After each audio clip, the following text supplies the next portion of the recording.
So I started the free range kids movement after the weekend that I was shamed on all these television shows. And I wrote the book Free Range Kids.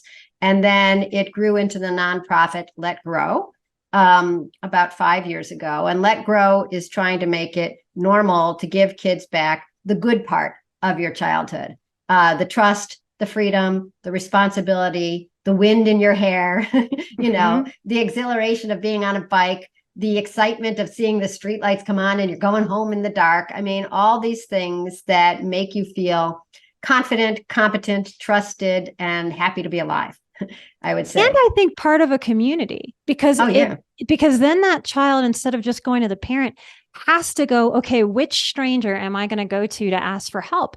And part of what we know is that we can empower kids to trust their own gut and to choose and to be wary of the people that maybe approach them, but for them to be able to choose. So there's so much emotional muscle building that I think free range parenting offers. That's literally it. One of our slogans, we've got it done, is that our kids are so much smarter, safer, and stronger than our culture gives them credit for. And instead, we're sort of undermining their development by assuming they can't handle things.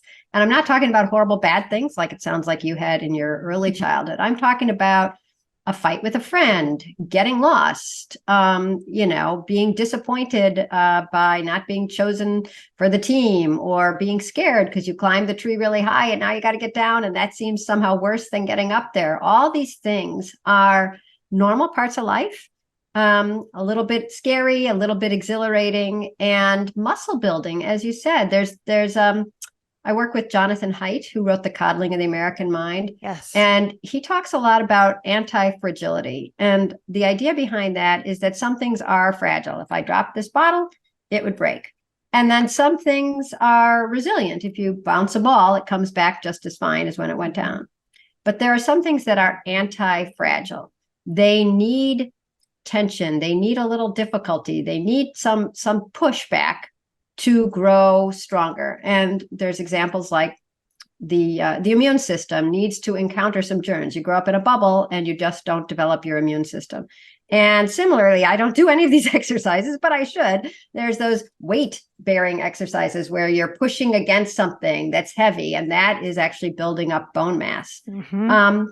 But the ultimate in anti-fragile systems is the child, right? They need to be upset some of the time, and hurt some of the time, and scared some of the time, and betrayed some of the time, and of course, loved, treasured, exhilarated, a great relationship with an adult in their life. I mean, they need all sorts of things, but they don't only need the good things. They need to be scared sometimes. Mm-hmm. And what you were talking about before, it's sort of a wholesale, gradual disbelief that kids can handle anything.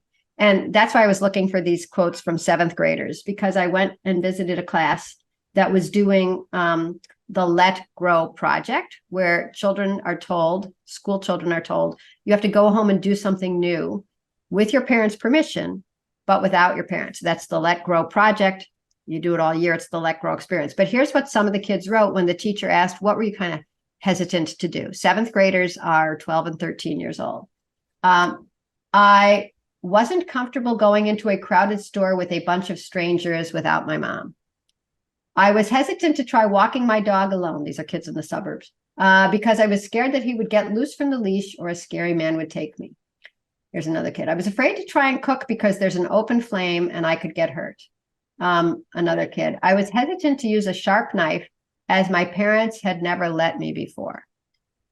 So just tell me your reaction to these. I mean, I pulled these out because they meant something to me. What do they mean to you? A kid who hasn't used a knife or walked the dog? It breaks my heart. It breaks my heart, because this is why we have a generation of anxious children. They don't understand their own power. They don't understand their own critical thinking skills. They've been denied the experiences that help them trust themselves, their capabilities. I think failure and trying hard things are vitamins for Yes. a we growing, talk about that actually. Yeah. for a growing human being. So they're emotionally nutrient deficient. Yes. And what is doubly sad about that is that these parents are so well-intended. This is different. You know, I work with trauma and abuse and neglect survivors. This is so different than someone who is neglected. So to have parents who are trying so damn hard to do the right thing by their kids and are so plagued with fear that they are actually regressing their own children into like a toddlerhood, which then depresses the child. Because at 11, 12, yes, at 11, 12, 13, to not know how to use a knife is sad. And that child, I think, processes that as, what is wrong with me that I am not capable here? Not that they think those words, but they feel that sentiment.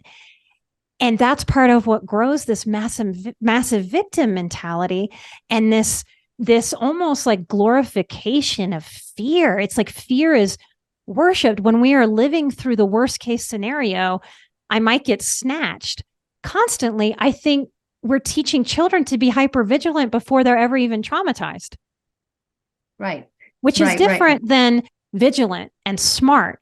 Hypervigilant is a nervous state. It means your nervous system is ungrounded. It means you are so terrified that your best thinking isn't at the helm. And I don't want that for any child. I want them to grow into the strongest version of themselves.